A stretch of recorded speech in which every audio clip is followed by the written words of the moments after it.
상쾌한 아침 원주에서 출발합니다.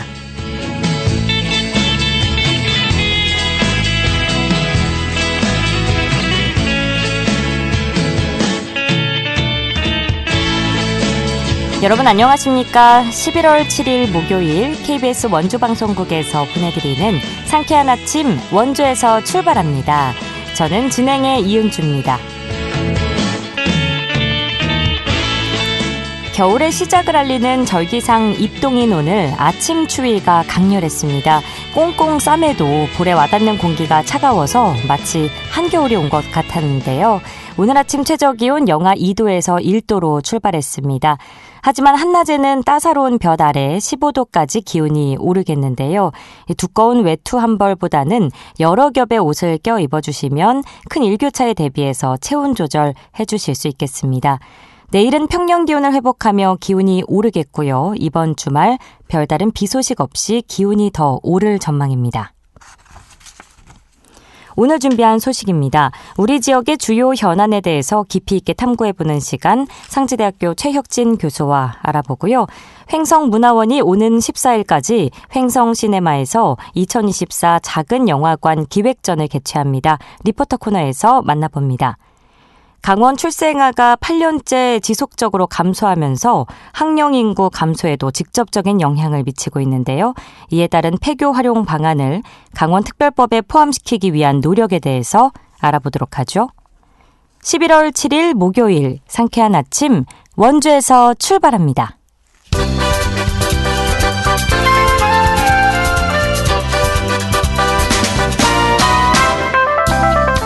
오늘의 뉴스입니다. 원주시 교육발전특구 지원사업으로 경동대가 오는 16일에서 17일 대학에서 메디컬 잡 페스티벌을 합니다.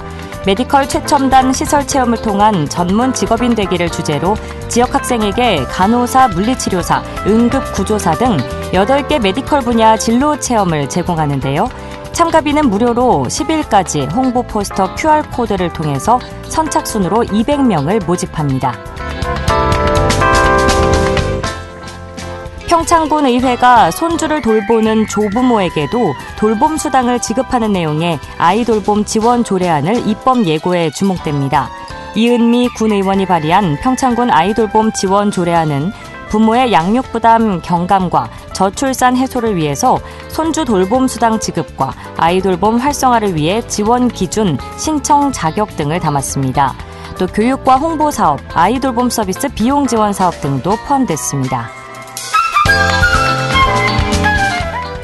영월문화관광재단과 전문예술인 고명진 영월미디어기자박물관장은 10일부터 17일까지 영월문화예술회관과 영월미디어기자박물관에서 문화도시 영월농부 이야기 사진전을 개최합니다. 이번 전시에서는 고명진 관장이 논과 밭에서 흘린 농부들의 열정과 노력 등 영월 농촌 현장을 카메라에 담아낸 작품들을 선보입니다. 오늘의 뉴스였습니다.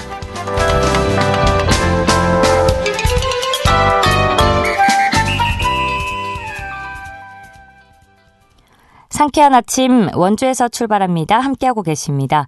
상지대학교 최혁진 연구교수와 함께 우리 지역의 주요 현안에 대해서 깊이 있게 탐구해보는 시간입니다. 오늘도 스튜디오에 나와주셨는데요. 교수님 안녕하세요. 네, 안녕하세요. 네, 첫 번째 소식은 표류하고 있는 흥원면 대학타운 조성 관련 이야기네요. 네. 이를 더 이상 미룰 일이 아니라는 일각의 시선들이 쏟아지고 있다고요? 예, 흥원면의 수건 사업이었습니다. 대학타운을 조성하는 것이요. 지금 계속 제자리 걸음을 하고 있는데요. 예. 그동안에 기획안이 계속 변경되면서 현재는 안타깝게도 실현 시기를 장담하기 어려운 상황에 이르고 있습니다. 예, 흥원면은 시민들께서도 잘 아시겠지만은 연세대 미래캠퍼스, 한라대학교, 강릉원주대학교가 있는 곳이고요. 대학 밀집 지역인데 아주 놀랍게도 면단위 행정구역에 이렇게 대학이 3곳이 있는 곳은 전국에서 이곳이 유일합니다. 예. 대학생과 교직원의 숫자만 합쳐도 15,000명이 넘거든요. 흥원면 인구가 10,000명이 안 되니까 거의 1.6배 수준에 이르는 그런 아주 독특한 특성을 가지고 있는 곳입니다. 네, 이 사업이 2000년대 초반부터 이제 흥원면 대학타운 조성하자 이렇게 사업이 거론이 되어 왔으니까 벌써 20년이 넘은 수건 사업이네요. 예, 맞습니다. 연세대학교 미래캠퍼스가 생겨날 때부터 시작해서 어차피 대학이 들어왔으니까 주변을 대학 문화에 걸맞는 공간으로 좀 변화시켜보자라는 주민들의 오랜 요구가 있었는데요. 네. 원주시는 지난 2021년에 남원주 농협 인근에다 타운 조성을 추진을 했었는데 해당 지역 지주분들하고 협상에 실패해서 사업이 사실 무산이 됐고요.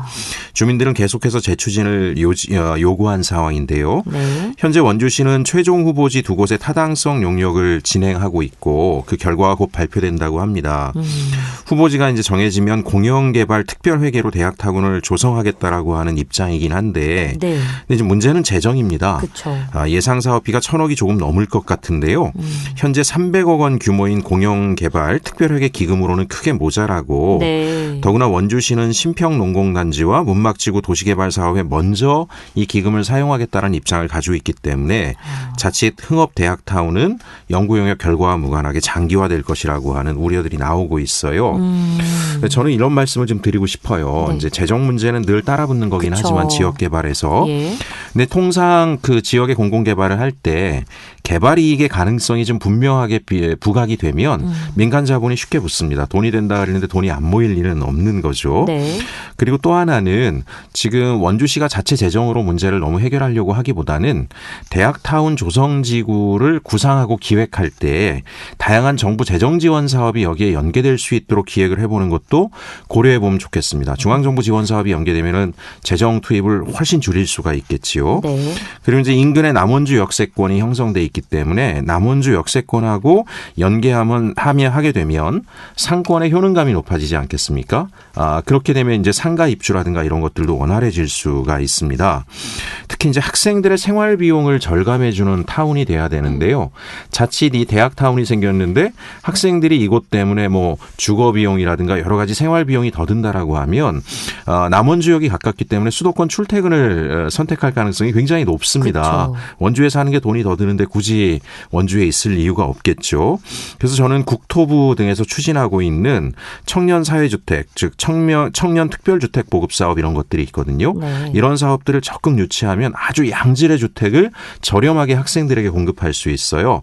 그러면 이제 교통비용보다 여기서 정주하는 비용이 줄어들게 되면 정주에 대한 욕구가 올라가게 될 테고 정주 인구가 늘어나게 되면 상권이 또 활성화되지 않겠습니까?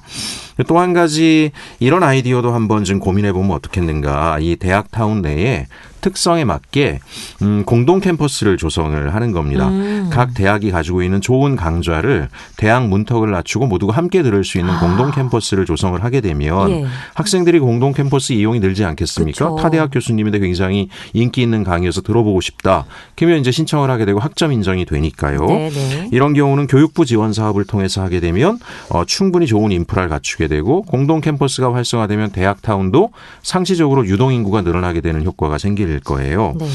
이런 걸 통해서 상권 조성이 될 수 있는 환경까지 되게 되면 그다음에 저는 무조건 상가들이 많이 밀집하는 것보다는 청년 문화의 특성을 가지고 있는 청년 상인들이나 이런 친구들이 초기에 재정 지원을 받고 들어와서 입주하게 되면 그야말로 아주 개성 있는 그 청년 문화 공간으로 변모가 될 수 있지 않겠는가. 그래서 기획 단계에서 좀 새롭게 조성을 해서 재원을 다양하게 융합하고 정부의 다양한 재정 지원 사업을 연계하고 그다음에 이걸 통해서 수익률이 보장이 될 수 있는 개발 계획을 제시해서 민간 자본이 들어올 수 있게 하게 되면 네. 장기화된 이 대학타운 문제를 해결할 수 있지 않을까라는 말씀을 드리고 싶습니다. 앞서 말씀을 해주신 것처럼 이제 흥원 면 단위 지역에 대학이 3곳이나 있는 게 네. 굉장히 전국적으로 이례적이고 유일하다고 하셨잖아요. 그런 예. 만큼 재정 문제가 잘 해결이 돼서 말씀하신 대로 선순환 구조로 가서 지역사회에도 도움이 되는 방향이 될 거란 생각이 드네요. 모쪼록 20년이 넘었으니까요. 이제 잘 좀 추진이 되면 좋겠고요. 네. 다음 소식입니다. 원주시와 국립문화유산연구원이 법천사지 유물전시관에서 국보 원주 법천사지 지광국사탑 복원 기념식을 오는 12일에 개최한다고요? 예, 무려 113년 만에 이루어진 지광국사탑의 원주 법천사지 귀향을 기념하는 자리이고요. 네. 사실 이 원주가 중부권 불교 문화의 역사적인 중심지이거든요. 예. 이 위상을 찾는 계기가 되기를 저는 또 이 행사를 통해서 기대를 하고 있습니다. 시민분들께서 잘 아시겠지만 지광국사 해린 스님을 기리기 위해서 세워진 것이 지광국사탑입니다. 석탑입니다. 고려시대를 대표하는 석탑이고요. 스님의 사리를 안치하는 전통 승탑 가운데서 가장 화려하고 아름답다라고 평가를 받고 있는 탑인데요. 네. 너무나 아름답고 역사적인 가치가 높다 보니까 112년 전에 일본인에 의해서 식민지 시대 때 무단으로 반출이 되었습니다.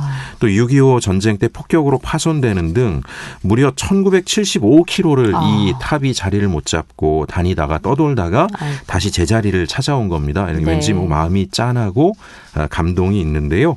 2016년 해체돼서 국립문화재단 연구원으로 이제 보존 처리를 위해서 옮겨져서 다양한 논의 끝에 이곳으로 오게 됐습니다. 네, 113년 만에 고향 원주에서 우뚝 서게 된 건데 논의 끝에 지난해 12월에 법천사지 유적 전시관으로 최종 복원 위치를 결정했는데 완성된 석탑은 어떻게 설계가 되나요? 예, 원래 모습 원형을 그대로 복원하게 되는데요. 높이가 무려 5.39m이고 무게도 24톤에 이르는 탑입니다. 특히 이제 이번에는 다시는 훼손되는 일이 없도록 하기 위해서 진도 7의 충격에도 버틸 수 있도록 설계를 하였고요. 사실 이제 이 탑을 통해서 우리는 한번 생각해 볼 것이 이 지광국사 해린 스님이 누구인가입니다. 네. 원주 출신이고요. 네. 고려 문종 때 국사에 올랐던 분입니다. 왕사를 거쳐서 국사가 됐고 문종이 지극정성으로 가르침을 받고 모셨던 큰 스님이었다라고 합니다. 네.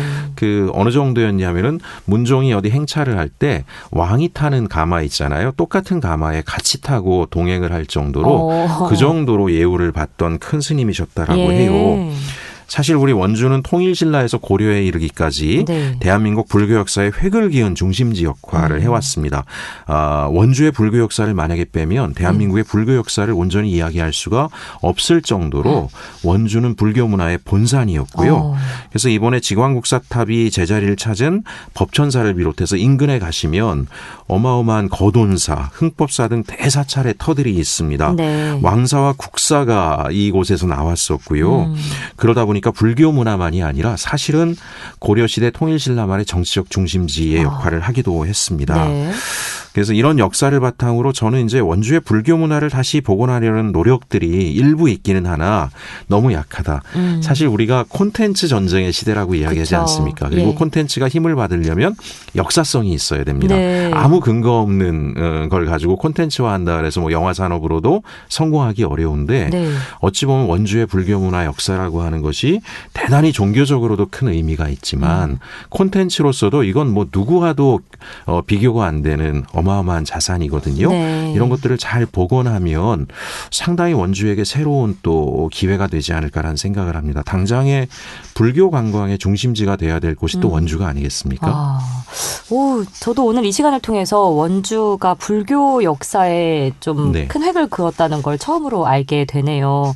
아주 유익한 시간이었습니다. 그리고 하나 또 말씀드리자면 최근에 이제 불교가 추구해왔던 사상들이 지금의 시대 정신에 부합하고 있는 게 지속 가능한 사회, 생태주의 이런 것과 불살생이라고 하는 그런 불교의 가르침이 잘 맞아서 또 하나는 치유와 힐링 시대에 우리가 채식을 중시하는 그런 문화 이런 것들이 또 불교 문화와 연결되기 때문에 단순히 이제 종교적인 의미, 콘텐츠로서의 문화, 관광적인 의미 외에 삶의 양식이 변화되는 시대 정신과도 잘 부합하기 때문에 이런 다양한 가치를 살려서 원주의 브랜드가 되었으면 좋겠습니다. 네, 종교의 논리를 떠나서 누구나 좀 참고할 만한 내용이 될 것 같습니다. 저도 개인적으로는 카톨릭 신자입니다. 네, 알겠습니다.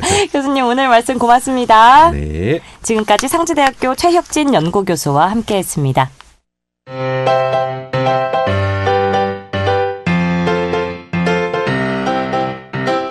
KBS 원주방송국이 유튜브 다시 듣기 서비스를 실시합니다. 매일 아침 강원 영서남부권의 뉴스와 정보를 전해드리는 상쾌한 아침 원주에서 출발합니다는 KBS 원주라디오 유튜브 채널을 통해 다시 들을 수 있습니다.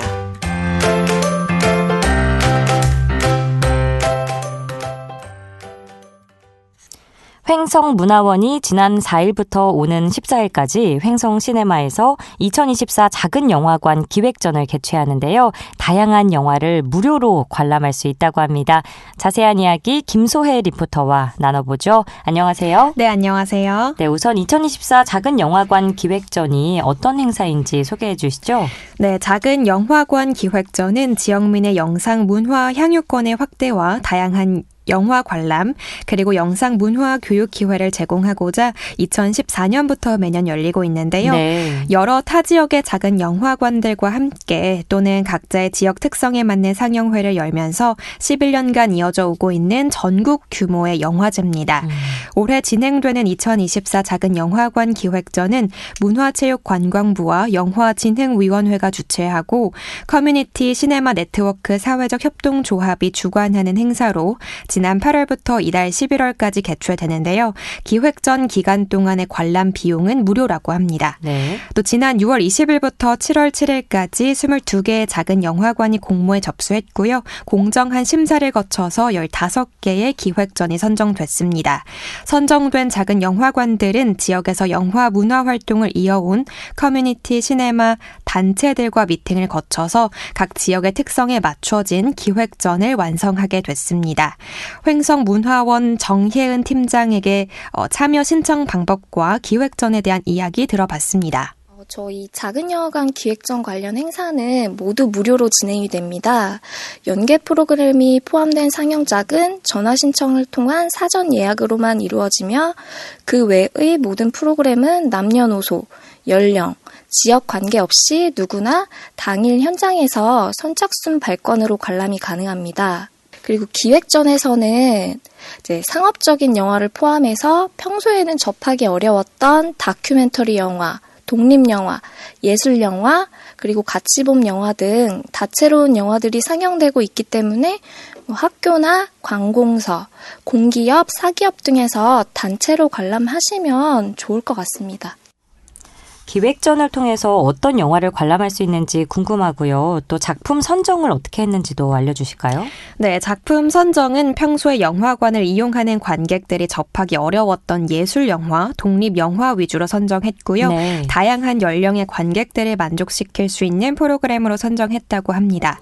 지난 11월 4일 영화 동주를 시작으로 11월 14일까지 10가지의 섹션으로 구성된 15편의 다채로운 장르 영화를 30회에 걸쳐 상영하는데요. 상영 영화는 기생충, 라스트 버스, 애프터선, 미나리, 위대한 작은 농장, 리틀 포레스트, 비밀의 언덕 등이 있습니다. 횡성에서는 영화 관람뿐만 아니라 다양한 연계 프로그램도 함께 진행되는데요. 전시 프로그램은 기획전에서 상영되는 영화 속의 명장면들을 인화해서 기획전 기간 동안 횡성 시네마 로비에서 전시가 될 예정이고요. 교육 프로그램은 관내에 있는 어린이들을 대상으로 로보카 폴리와 함께 배우는 안전 이야기를 관람한 후에 추가적인 안전 교육을 실시할 예정이라고 합니다. 또 관객과의 토크 프로그램 같은 경우에는 플랜 75라는 영화를 관람하고 사회자 진행에 따라서 자유로운 토크를 하게 되는데요. 영화가 주는 메시지를 보다 확실하게 각인시킬 기회를 갖고자 기획하게 됐다고 합니다. 이 소개해 주신 명작들을 무료로 만나볼 수 있다는 거죠. 네, 맞아요. 너무 좋은 기회가 될 것 같은데 또 횡성문화원에서는 기획전 이외에도 다양한 프로그램을 진행하고 있다고요. 어떤 네. 프로그램들이 있죠? 매년 3월부터 11월까지 총 19개 강좌에 약 400여 명의 수강생들이 강의를 들을 수 있는 문화학교를 운영하고 있고요. 네. 그 외에도 전통 국악예술 공연, 문화예술인 사료집 제작, 향토 문화교육 사업 추진 등 잊혀져가는 전통 문화의 계승 발전에 많은 기여를 하고 있다고 합니다. 또 2021년부터 현재까지 횡성 여성 문화의 날 영화 관람 지원 사업을 진행 중인데요. 매달 마지막 주 수요일에 횡성 여성분들은 영화를 무료로 관람하실 수 있다고 합니다. 마지막으로 횡성문화원 정혜은 팀장의 말씀 들어보겠습니다. 횡성시네마는 2018년 2월 14일 개관된 상설 공공영화관입니다. 2020년 11월부터 횡성문화원에서 횡성시네마를 위탁 운영하고 있습니다.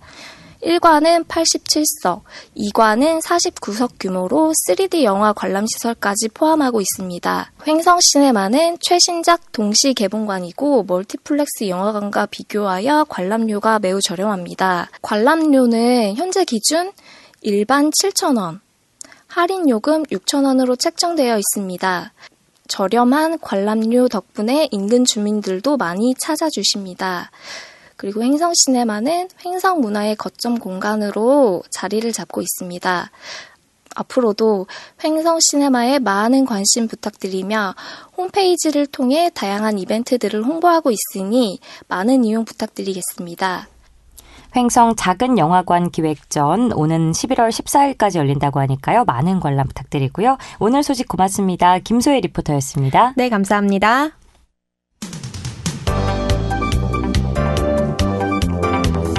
생생한 현장, 유익한 생활 정보를 전해드리겠습니다. KBS 원주라디오 상쾌한 아침 원주에서 출발합니다를 함께하고 있습니다. 강원 출생아가 8년째 지속적으로 감소하면서 학령 인구 감소에도 직접적인 영향을 미치고 있는데요. 출생아 수가 줄어들면 결국 학교 통폐합과 교사 수 축소, 또 교육 자원 부족 등 교육 시스템 전반에 걸쳐서 큰 변화를 불러오게 됩니다. 이와 관련해 강원특별자치도 교육청 행정과 김성호 과장과 이야기 나눠보죠. 과장님 안녕하세요. 네, 안녕하세요. 네, 먼저 현재 강원도 내 학령 인구는 어느 정도인지 알려주실까요? 네, 금년 같은 경우는 현재 13만 9,174명이거든요. 네. 올해 저희가 이제 매년 이제 중장기 학생 배치 계획을 수립하는데 현재 학년 수는 그렇습니다. 이 학령 인구 감소로 강원 지역에 폐교된 사례가 상당하다고요. 네, 저희가 이제 폐교가 시작된 거는 81년부터 폐교가 시작되었는데요. 예. 현재 482개교가 지금 폐교가 되었고 그 중에 55개교가 지금 미활용 중입니다. 아이고, 많이 폐교를 했네요. 네네네. 폐교 4곳 중에서 한 곳은 방치돼서 흉물로 전락하고 있는 실정인데 때문에 폐교 활용 방안을 강원특별법에 포함시키기 위한 노력을 기울이고 계시다고요. 네. 저희가 이제 가장 기본적인 이유는 공유재산 및 물품관리법에서 정한 내용들이 이제 폐교를 활용하는데 어려움이 있다고 판단을 해서 강원특별법 개정을 이제 통해서 우리도만의 그 특색 있는 내용을 조례로 위임받아서 실질적인 활용이 가능하도록 하기 위해서 이제 추진하고 있고요. 공유재산 같은 경우 대부분 이제 대부 기간이 10년을 넘지 못하도록 되어 있는데 네. 이 부분을 좀 30년이든 20년이든 장기적으로 대부가 가능하도록 해서 대부자가 장기적이고 안정적인 사업이 가능하도록 추진할 예정입니다. 예. 이 폐교자산 활용 촉진을 위한 특별법과 시행령에 의거해서 폐교자산을 문화예술과 문화공간으로 활용할 수 있게 되면서 폐교에 관심을 기울이기도 했지만 그냥 임대에 그치는 경우가 많다고 들었습니다. 네네네. 네, 공간 활용을 통한 프로그램 운영이 좀 활발하게 이루어져야 하지 않을까 싶은데 어떻게 보시나요?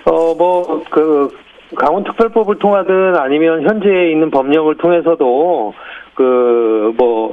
문화예술이나 문화공간으로 활용하는 것은 가능합니다. 근데 다만 이제 교육청에서 폐교를 활용해서 직접 이제 프로그램을 운영하기에는 조직이나 이게 예산 등 여러 가지 어려운 점이 있다는 말씀을 드립니다. 네, 홍천의 경우 남산초교 삼창 분교 같은 경우에 이제 폐교에 30년 가까이 방치돼서 잡초만 무성하게 자란 상태라서 막막한 상황이라고 들었는데 반면에 평창 봉평면에 위치한 무의초등학교는 폐교 후에 21년째 문화공간으로 활용이 되고 있다고요? 네네네. 지금 홍천 남산초교 삼청분교 같은 경우에는 지난 9월에 농업법인에서 그 스마트팜 운영을 목적으로 해가지고 대부가 완료가 되었어요. 예. 근데 이제 다만 이제 아직도 도내에는 50개 정도 이상의 그 폐교가 미활용 상태인데 이게 이제 마을회에서 폐교활용법에 따라서 소득 증대 시설로 이용할 경우 대부가 가능하고 지역 주민의 한 50% 이상이 공동으로 폐교 재산을 이제 소득 증대 시설이나 공동 이용 시설로 이용하고자 할 경우에는 무상으로 대부가 가능하기 때문에 활용 계획을 잘 수립하시면 수의계약으로 또 그것도 수의계약으로 폐교 활용이 가능하다는 말씀을 좀 드립니다. 네. 그럼 국내 유일의 폐교 미술관이 된 평창 무의예술관이 좋은 예가 되겠죠? 네, 그렇습니다. 저희가 이제 그렇게 좀 하려고 애쓰고 있는데요. 저희 도교육청 자체적으로 폐교 활용 방안을 모색하기에는 좀 제한적이고 단독 사업을 추진하기에는 조직과 예산이 수반되어서 폐교 활용에 이제 한계가 있습니다. 따라서 이제 교육청 또 지방자치단체, 지역 주민들과 정례적인 이제 협의가 좀 필요하고요. 우리가 이제 아까도 말씀드렸지만 도내 그 미활용 폐교가 이제 81년부터 폐교가 되기 시작했기 때문에 건물 이제 경관 연수가 30년이 지난 폐교가 대부분이에요. 네. 이러다 보니까 거기에 따른 그 유지 관리에도 상당한 예산이 이제 투입되고 있는 게 현실입니다. 그래서 향후 저희가 이제 뭐 이렇게 그 미술관이나 박물관이나 이렇게 활용할 수 있는 기회가 있으면 더욱 좋겠고, 또 재개고 가능성이나 교육 목적이나 이제 공공 목적으로 활용 계획이 이제 없는 미활용 폐교는 적극 매각하는 걸 검토하겠습니다. 예, 알겠습니다. 농촌 유학도 추진하고 계신데 앞으로 많이 애써주시고요. 오늘 말씀 여기까지 듣겠습니다. 고맙습니다. 네, 감사합니다. 강원특별자치도 교육청 행정과 김성호 과장이었고요. 오늘 순서 마칩니다. 내일 뵙죠. 이은주였습니다.